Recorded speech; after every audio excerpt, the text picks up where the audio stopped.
In today's video I am going to discuss about few important problems related to linear algebra.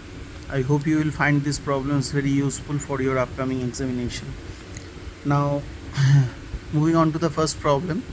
Here you can see I have given us very simple problem, but still it is very important that V and W be two vector spaces, and let us define a linear mapping. Obviously T maps from V to W. Then we have to show that T is 1 to 1 if and only if nullity of T is equal to singleton 0, or better to say singleton theta. Now to prove this one, you can start like this. You can initially assume that T is 1 to 1, and if possible let X belongs to nullity of T.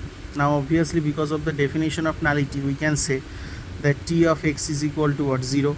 Again remember, there is a standard definition which states that, or better to say a standard property which states that T of theta is equals to theta dash. So here we can also say T of 0 should be equal to 0, because T is 1 to 1 as per our assumption. So only possibility that Tx is equal to 0, which ultimately implies that X should be equal to 0, and hence you have only one possibility, that nullity of T must be singleton 0.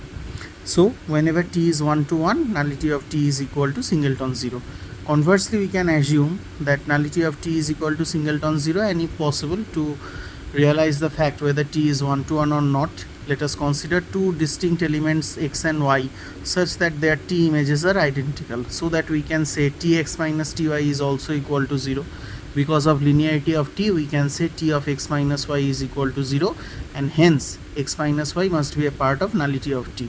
But already it is assumed that nullity of T is equal to singleton 0, and hence you can say X minus Y must be equal to 0, which ultimately leads to the result that X is equal to Y.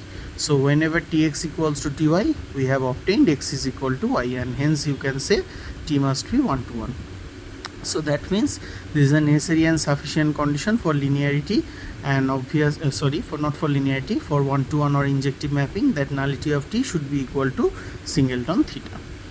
Now sometimes we are given certain problems, that means T of fx or T of something will be given to you, and you have to verify whether it is 1 to 1 or not. One such example is shown here. Here you can see I have written T maps from P2R to P3R.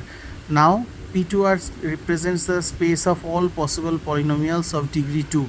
So you can clearly understand the standard form of any polynomial of degree 2 can be taken as what? Ax square plus bx plus c, and hence 1x and x square are the possible elements belonging to the basis of P2R, because with the help of these three elements you can represent any second degree polynomial. By similar argument, P3R has the basis element of the form 1x, x square and x cube, because it represents the space of all polynomials of degree 3.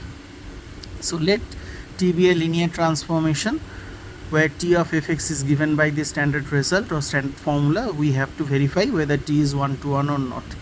Now remember, if 1x and x square, or better to say x1, x2, x3 be the basis vectors belonging to the vector space V, then T of x1, T of x2, T of x3 will ultimately span the image structure or image set W. So here I am writing the same thing.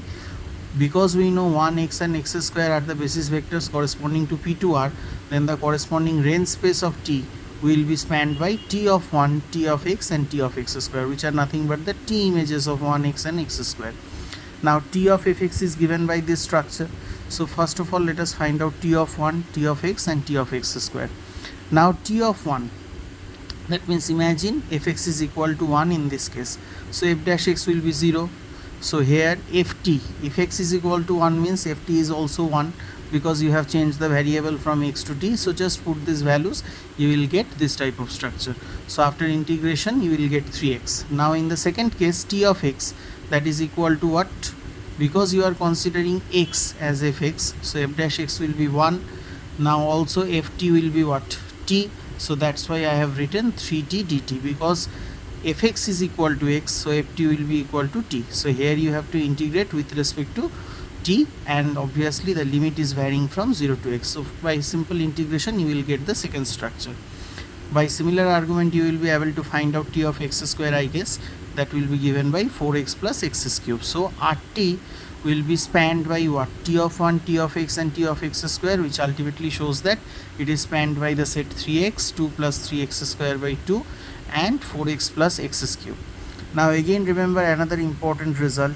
If alpha 1, alpha 2, alpha 3 are basis vectors, then they must be linearly independent, and also their t images, that is t alpha 1, t alpha 2, t alpha 3, they are also linearly independent. So these are nothing but the t images of 1, x and x square, and hence you can say obviously these vectors, these elements better to say, 3x 2 plus 3x square by 2, 4x plus x cube, all of them must be linearly independent, because ultimately they will span the entire range space.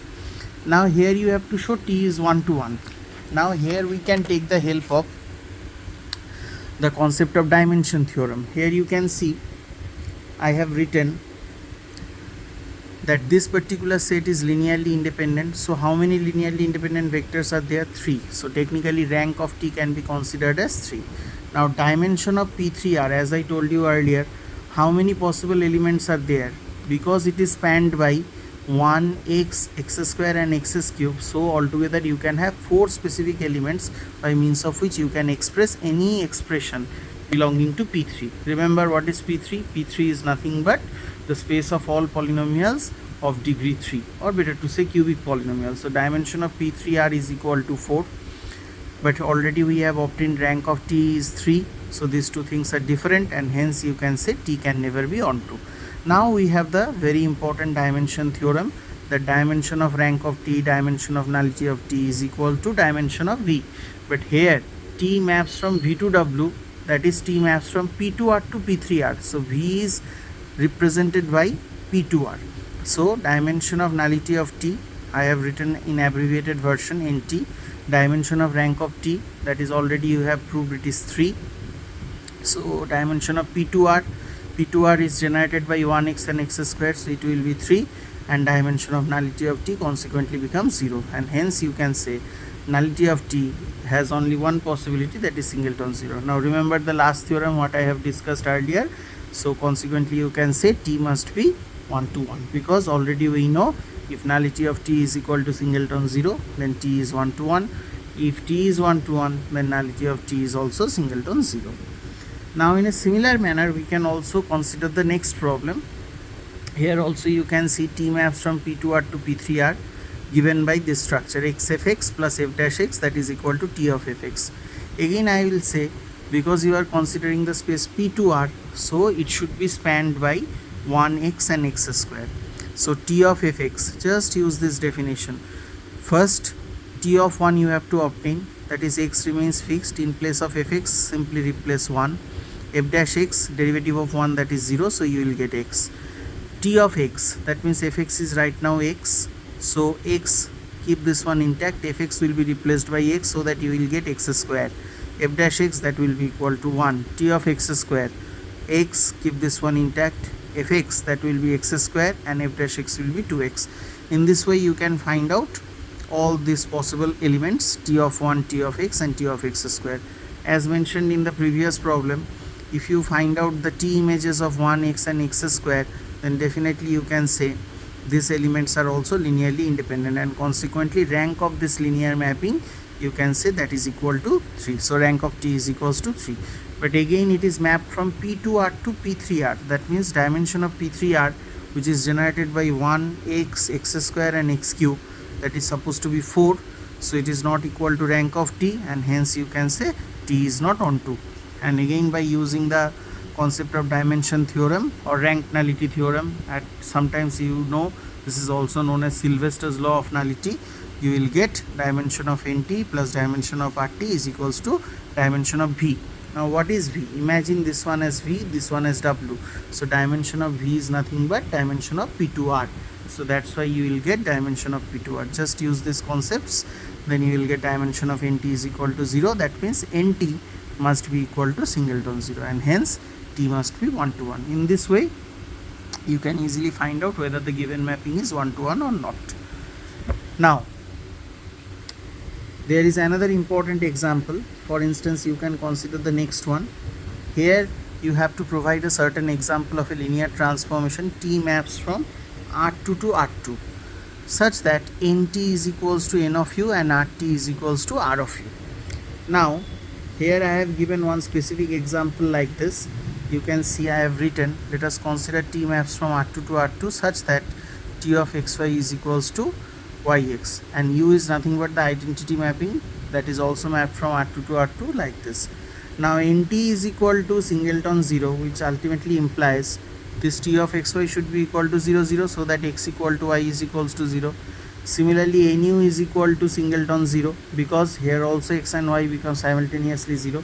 So here you can see nt and nu, these two things are identical to singleton 0, and also you have considered the mapping from R2 to R2, so the range space is nothing but R2 itself. So range of t, that is also equal to range of u, that is also equal to R2. In a similar manner, I have given another note for your convenience. That means if you are going to consider a mapping of the type R2 to R2 satisfying this criteria, then you can see nt should be equal to RT. This is another important example. Now moving on to the next problem, let us consider t maps from P to R to PR given by t of fx equals to f dash x. Then we have to show that t is onto but not one to one. Now first of all we have to know what is the meaning of PR. PR is nothing but the set of all possible polynomials where coefficients are taken from R. That means simply you can say as if you are going to consider an nth degree polynomial, but each and every coefficient of that nth degree polynomial are nothing but reals. So that's why for simplicity I have taken fx is equal to like this, a0 plus a1x plus a2x square plus an x to the power n. So this is equal to summation ai x to the power I. Obviously I varies from 0 to n as per my construction, but it is given t of fx is equal to what? F dash x. So t of fx, that means t of summation ai x to the power I. Simply find out the derivative. We know ai x to the power I, if you find out the derivative, ai remains constant, I should come first, x to the power I minus 1 will appear. Now simply find out t of 1, t of 2.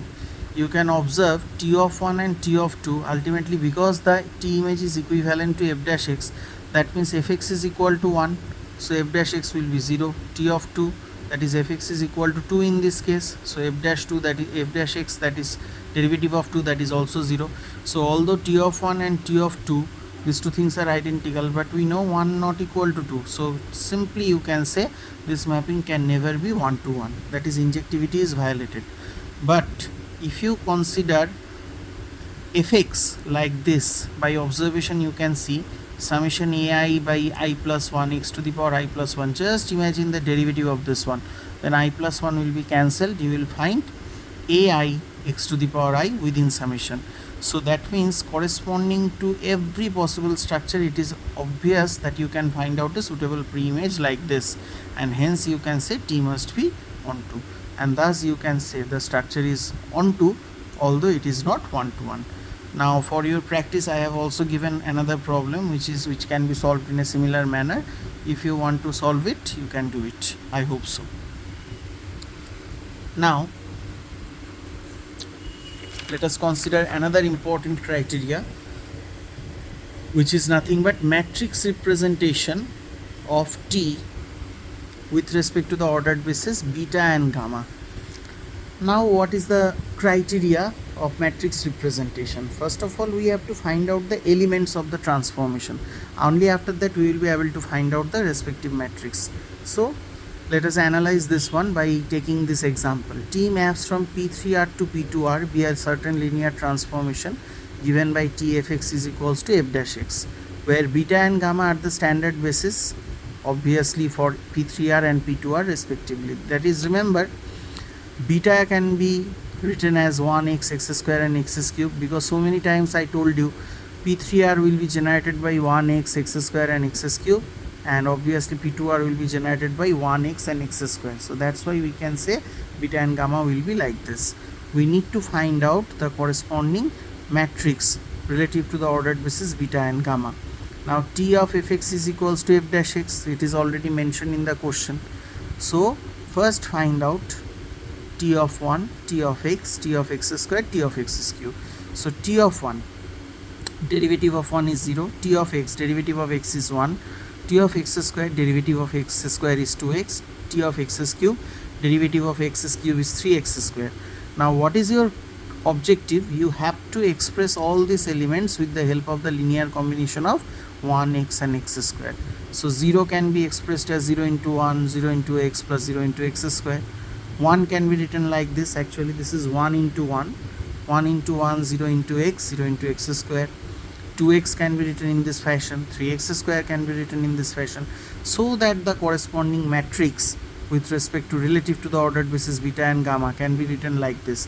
Just observe the first expression, 0 0 0, these are the coefficients, put it in the first column. Second expression, observe the coefficients of 1x and x square, that is 1 0 0, put it in the second column. Then 0 2 0, put it in the third column, and finally 0 0 3, that is in the last column or in the fourth column. So you can see this particular structure is the required matrix representation of the given linear mapping corresponding to the ordered basis beta and gamma. Now for your better understanding, I have given another example. I have solved this one. T maps from M to 2 by 2 to R. That means this is representing the space of all 2 by 2 order matrices whose entries are taken from the real number system. To P2R. P2R, space of all polynomials of degree 2, given by T of ABCD like this, a plus b plus 2dx plus bx square. And so we have to find out the matrix corresponding to the ordered basis beta and gamma.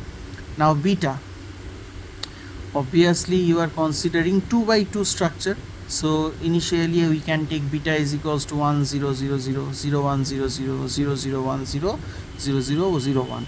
Now you can clearly understand with the help of these elements, by the taking linear combination of all these elements, you can represent any 2 by 2 matrix. That's why beta is taken like this.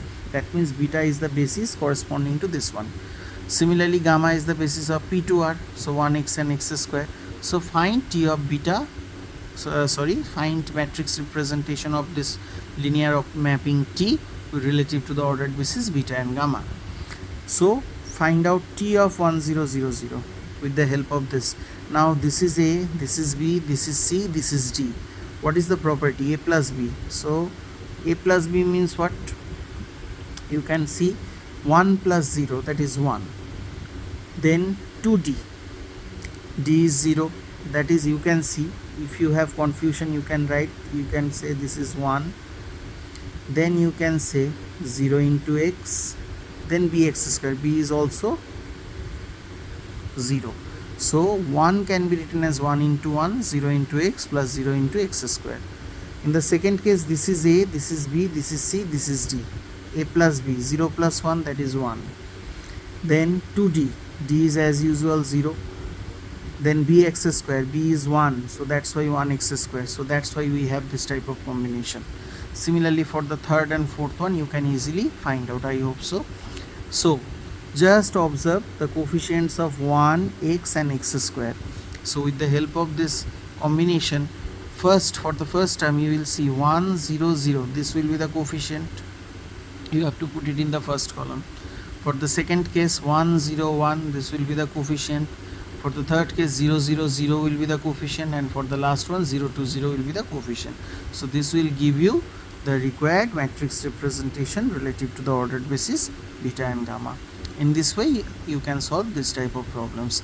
Now I have discussed few problems only because this type of problems may come in your examination, and so that's why I will suggest you to prepare all this.